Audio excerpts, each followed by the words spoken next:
Good morning students. आज यहाँ पर अपन 12th एग्रीकल्चर कृषि के लिए उपयोगी विज्ञान और गणित के मूल तत्व की एक इकाई गणित के मूल तत्व की एक टॉपिक्स क्षेत्रमिति मेंसुरेशन को यहाँ पर हल करेंगे। इसकी कुछ प्रश्नावलियाँ अपन ने पिछली क्लासेस के अंदर करी, जैसे 14.1, 2 और 3। उसके अंदर अपन ने 3 टॉपिक को कवर किया। सबसे पहला वाला जो टॉपिक था अपना, फर्स्ट टॉपिक जो अपन ने करवाया था, फर्स्ट टॉपिक था अपना त्रिभुज। सबसे पहला जो टॉपिक करवाया अपन ने वो ट्रायंगल का करवाया, त्रिभुज का कराया। सेकंड टॉपिक पर अपन पहुँचे और वहाँ पर अपन ने चतुर्भुज करवाया। सेकंड टॉपिक के अंदर अपन ने चतुर्भुज करवाया। और थर्ड टॉपिक जो है, जो अपन इसके अंदर एक्सप्लेन किया, वो थर्ड टॉपिक था अपना व्रत। इन 3 टॉपिक के ऊपर अभी तक अपन प्रश्न करते आ रहे हैं और इसकी पीडीएफ भी अपन स्कूल के ऊपर भेजी है। आज अपन एक न्यू टॉपिक कर रहे हैं। उस न्यू टॉपिक के अंदर 2 टॉपिक करेंगे, एक होगा अपना घन और एक टॉपिक होगा प्रिज्म। घन और प्रिज्म, ये 2 टॉपिक को भी यहाँ पर अपन एक्सप्लेन करते हैं। तो देखो, फर्स्ट अपन घन को एक्सप्लेन करते हैं स्टूडेंट कि घन क्या होता है। तो घन एक ऐसा समांतर षष्ठफलक है जिसकी सभी फलकें वर्गाकार होती है, घन कहलाता है। एक समांतर षष्ठफलक है जिसके अंदर 6 फलक होती है और उसकी जितनी भी फलक है वो सब वर्गाकार होती है, मतलब वर्ग के आकार होती है, जिसकी सभी जितनी भी फलकें होती है 6 के 6 फलकें बराबर होती है, जो वर्ग से मिलकर बने होते हैं। इस टाइप से अपन उसको बना सकते हैं ये, और इस टाइप से और एक वर्ग लेंगे और 2 वर्गों को मिलाने के बाद इस टाइप से जो बनेगा वो फलक जो है, ये जो होगा, ये आकृति जो होगी, ये काय की आकृति होगी? घन की। घन की आकृति आएंगी, इसके अंदर 6 फलक आएंगे, ऊपर नीचे दाएं बाएं और साइड में आजू बाजू में ऐसे 6 फलक इसके अंदर होती है, 6 फलक इसके अंदर आती है। इसमें 6 फलक होती है, सभी वर्गाकार होती है। घन के प्रत्येक कोर की लंबाई समान होती है। घन की जितनी भी कोर है, जितनी भी मतलब कोर से मतलब उसकी जो साइड है, जितनी भी साइड होती है, जैसे ये साइड है, ये साइड है, ये साइड है, जितनी भी उसकी साइड होती है, साइड को यहाँ पर कोर बोला जाता है। और जितनी भी कोर होती है उन सबकी कोर की लंबाई समान होती है। इनमें 4 विकर्ण होते हैं जो परस्पर लंब बराबर होते हैं। घन के प्रत्येक फलक का क्षेत्रफल भी बराबर होता है। जितनी उसकी 6 फलक होती है, 6 की 6 फलक के जो क्षेत्र है, जिनका एरिया है, वो बराबर होता है। घन के विकर्ण की लंबाई, तो घन के विकर्ण की लंबाई के लिए सूत्र होता है घन के विकर्ण की लंबाई a करनी 3। a मतलब यहाँ पर है घन की कोर या फिर घन की भुजा। फिर होता है घन का पृष्ठीय क्षेत्रफल। घन का प्रत्येक फलक एक वर्ग होता है, प्रत्येक कोर की लंबाई समान होती है। घन का पृष्ठ कुल 6 फलकों के योग के बराबर होता है। 6 फलकों के योग के बराबर होता है। जो 6 फलक है उनके सबको जोड़ा जाए तो घन का पृष्ठीय क्षेत्रफल बनेगा। यदि कोर की लंबाई a है तो उस कंडीशन में हम अपन घन का पृष्ठीय क्षेत्रफल, घन का संपूर्ण पृष्ठ बोल सकते हैं 6a का वर्ग। घन के संपूर्ण पृष्ठ का सूत्र होता है 6a का वर्ग। यहाँ पर a मतलब है घन की कोर या फिर घन की भुजा।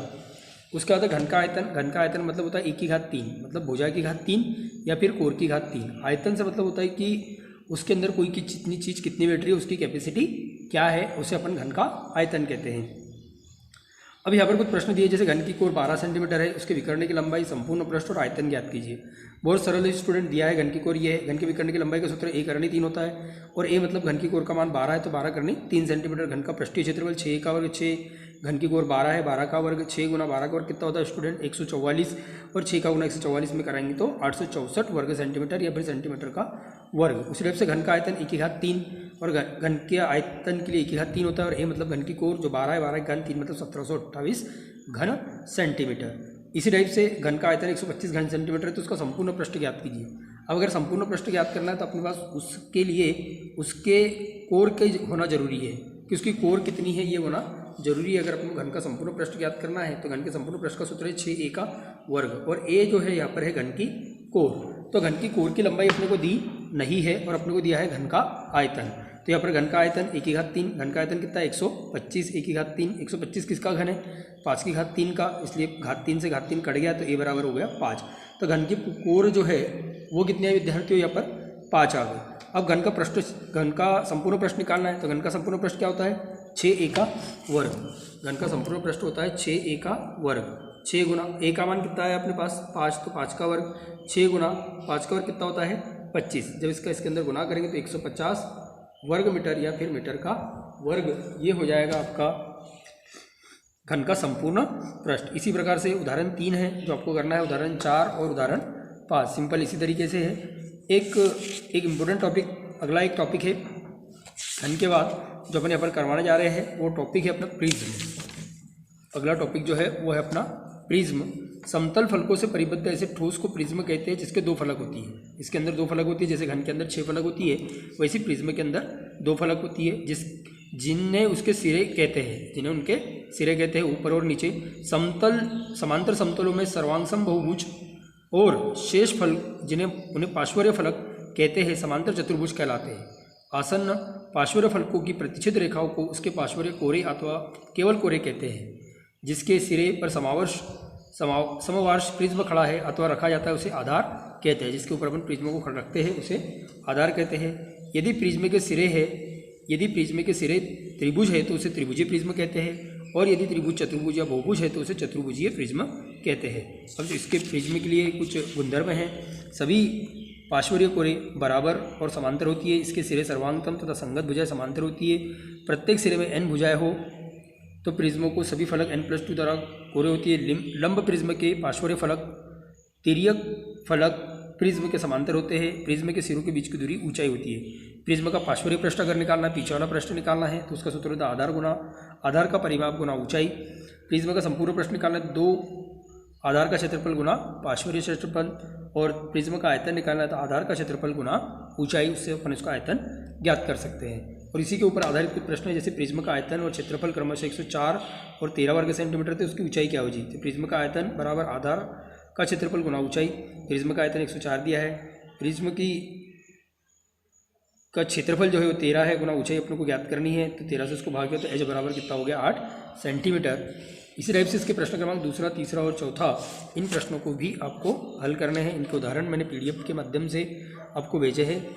इसको हल करके अब आगे भी सॉल्व कर सकते हैं। जैसे उदाहरण 2 के अंदर आपको दिया है, एक प्रिज्म का आधार 5 सेंटीमीटर है, समबाहु त्रिभुज है। एक प्रिज्म का आधार 5 सेंटीमीटर भुजा का समबाहु त्रिभुज है और उसकी ऊंचाई 8 सेंटीमीटर है। तो उसका पार्श्वर्य पृष्ठ, संपूर्ण पृष्ठ और आयतन ज्ञात कीजिए।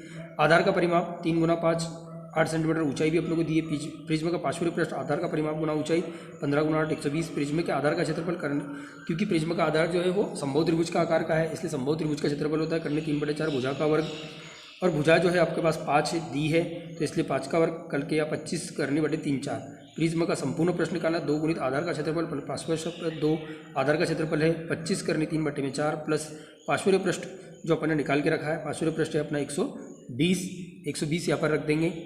इसको हल करेंगे तो ये अपना आ जाएगा प्रिज्म का संपूर्ण पृष्ठ। हल करने के बाद आएंगे 141। प्रिज्म का आयतन आधार का क्षेत्रफल गुना ऊंचाई, आधार का क्षेत्रफल इतना है, ऊंचाई इतनी, हल किया तो ये हो गया उसका प्रिज्म का आयतन। इस प्रकार से यहाँ पर अपन ने इस अध्याय के 5 टॉपिक अभी तक कर लिए हैं, त्रिभुज, चतुर्भुज, वृत्त, घन और प्रिज्म। बाकी टॉपिक जो बचे हैं उसको वैदिक मेथड के हैं, वैदिक गणित के हैं, उनको अपन कल से एक्सप्लेन करेंगे। Thank you very much.